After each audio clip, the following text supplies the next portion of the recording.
Zacarias, capítulo 12, versículo 1 ao capítulo 13, versículo 9. Esta é a mensagem que o Senhor anunciou acerca do destino de Israel. Mensagem do Senhor que estendeu os céus, lançou os alicerces da terra e formou o espírito humano. Farei que Jerusalém seja como uma bebida que deixará as nações vizinhas cambaleando quando enviarem seus exércitos para cercar Jerusalém e Judá. Naquele dia, transformarei Jerusalém numa pedra pesada. Todas as nações se reunirão contra ela para tentar movê-la, mas só ferirão a si mesmas. Naquele dia, diz o Senhor, farei que todos os cavalos entrem em pânico e todos os cavaleiros enlouqueçam. Cuidarei do povo de Judá, mas cegarei todos os cavalos de seus inimigos. E as famílias de Judá pensarão: os habitantes de Jerusalém encontraram força no Senhor dos exércitos, seu Deus. Naquele dia farei que as famílias de Judá sejam como uma chama que põe fogo no monte de lenha, ou como uma tocha acesa no meio de feixes de cereal. Elas incendiarão todas as nações vizinhas, à direita e à esquerda, enquanto os habitantes de Jerusalém permanecerão em segurança. O Senhor dará vitória primeiro ao restante de Judá, antes de Jerusalém, para que a honra dos habitantes de Jerusalém e da linhagem real de Davi não seja superior à honra do restante de Judá. Naquele dia, o Senhor defenderá os habitantes de Jerusalém. O mais fraco entre eles será como o rei Davi, e os descendentes do rei serão como Deus, como o anjo do Senhor que vai diante deles. Pois naquele dia começarei a destruir todas as nações que atacarem Jerusalém. Então derramarei um espírito de graça e oração sobre a linhagem de Davi e os habitantes de Jerusalém. Olharão para aquele a quem traspassaram e chorarão por ele, como quem chora a morte do filho único.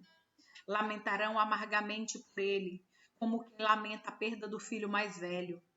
Naquele dia, o pranto em Jerusalém será como o grande pranto por Hadad Rimon, no vale de Megido.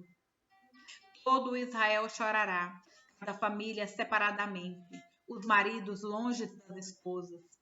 A família de Davi chorará separadamente, bem como a família de Natã, a família de Levi e a família de Simei. Cada uma das famílias sobreviventes de Judá chorará separadamente, os maridos longe das esposas. Naquele dia, uma fonte será aberta para a linhagem de Davi e para os habitantes de Jerusalém, uma fonte para purificá-los de todos os seus pecados e impurezas. Naquele dia, diz o Senhor dos Exércitos, eliminarei da terra a idolatria, de modo que até o nome dos ídolos será esquecido. Removerei da terra os falsos profetas e o espírito de impureza. Se alguém continuar a profetizar, seu próprio pai e sua própria mãe lhe dirão: você deve morrer, pois profetizou mentiras em nome do Senhor. E enquanto ele estiver profetizando, seu pai e sua mãe o matarão. Naquele dia, as pessoas terão vergonha de dizer que têm o dom de profetizar. Ninguém vestirá roupas de profeta para enganar outros. Dirá: não sou profeta, sou lavrador. Comecei a trabalhar no campo quando eu era menino. E se alguém perguntar: que feridas são essas em seu peito? Ele responderá: fui ferido na casa de meus amigos. Desperte a espada contra meu pastor, o homem que é meu companheiro, diz o Senhor dos Exércitos. Fira o pastor e as ovelhas serão dispersas. Eu me voltarei contra os cordeiros. 2/3 dos habitantes da terra serão feridos e morrerão, diz o Senhor, mas restará 1/3 na terra. Farei essa terça parte passar pelo fogo e a purificarei. Eu a refinarei como se refina a prata e a purificarei como se purifica o ouro. Ela invocará meu nome e eu lhe responderei. Direi: Este é meu povo. E ela dirá: O Senhor é nosso Deus. Apocalipse, capítulo 19, versículos 1 ao 21. Depois disso, ouvi algo semelhante ao som de uma grande multidão clamando: Aleluia! Salvação, glória e poder pertence a nosso Deus. Seus julgamentos são verdadeiros e justos. Ele castigou a grande prostituta, que corrompia a terra com sua imoralidade, e vingou o assassinato de seus servos. Mais uma vez, as vozes ressoaram: Aleluia! A fumaça dessa cidade sobe para todo sempre. Então, os 24 anciãos e os 4 seres vivos se prostraram e adoraram a Deus que estava sentado no trono. Disseram: Amém, Aleluia. E do trono veio uma voz que dizia: Louvem nosso Deus todos os seus servos, todos os que temem, pequenos e grandes. Em seguida, ouvi outra vez algo semelhante ao som do clamor de uma grande multidão, como o som de fortes ondas do mar, como o som de violentos trovões. Aleluia! Porque o Senhor, nosso Deus, o Todo-Poderoso, reina. Alegremo-nos, exultemos e a Ele demos glória. Pois chegou a hora do casamento do Cordeiro, e sua noiva já se preparou. Ela recebeu um vestido de linho mais fino, puro e branco, porque o linho fino representa os atos justos do seu povo santo. O anjo me disse: Escreva isto: Felizes os que são convidados para o banquete de casamento do Cordeiro. E acrescentou: Essas são as palavras verdadeiras de Deus. Então caí aos pés do anjo para adorá-lo, mas ele me disse: Não faça isso. Sou um servo, como você e seus irmãos, que dão testemunhos de sua fé em Jesus. Adore somente a Deus, pois o testemunho a respeito de Jesus é a essência da mensagem revelada aos profetas. Vi o céu aberto e surgiu um cavalo branco. O cavaleiro se chama Fiel e Verdadeiro. Julga e guerreia com justiça. Seus olhos eram como chamas de fogo. Em sua cabeça havia muitas coroas. Nele estava escrito um nome que ninguém conhece a não ser ele mesmo. Vestia um manto encharcado de sangue e seu nome era a Palavra de Deus. Os exércitos do céu, vestidos do linho mais fino, puro e branco, seguiam-no em seus cavalos brancos. De sua boca saía uma espada afiada para ferir as nações.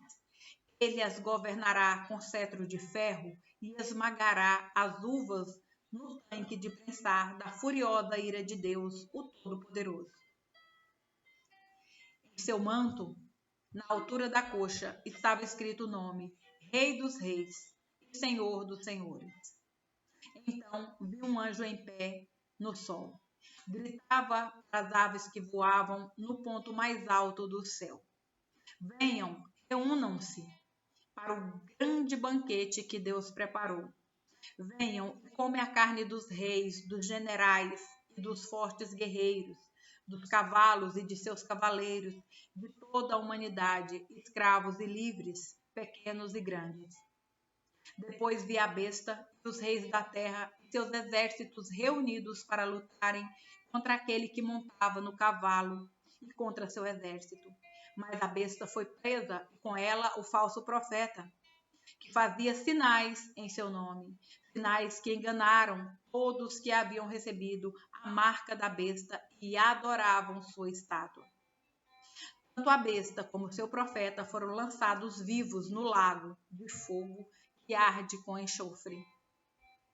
Todo o seu exército foi morto à espada afiada que saía da boca daquele que montava no cavalo branco. E todas as aves se fartavam com a carne dos cadáveres. Salmos, capítulo 147, versículos 1 ao 20. Louvado seja o Senhor.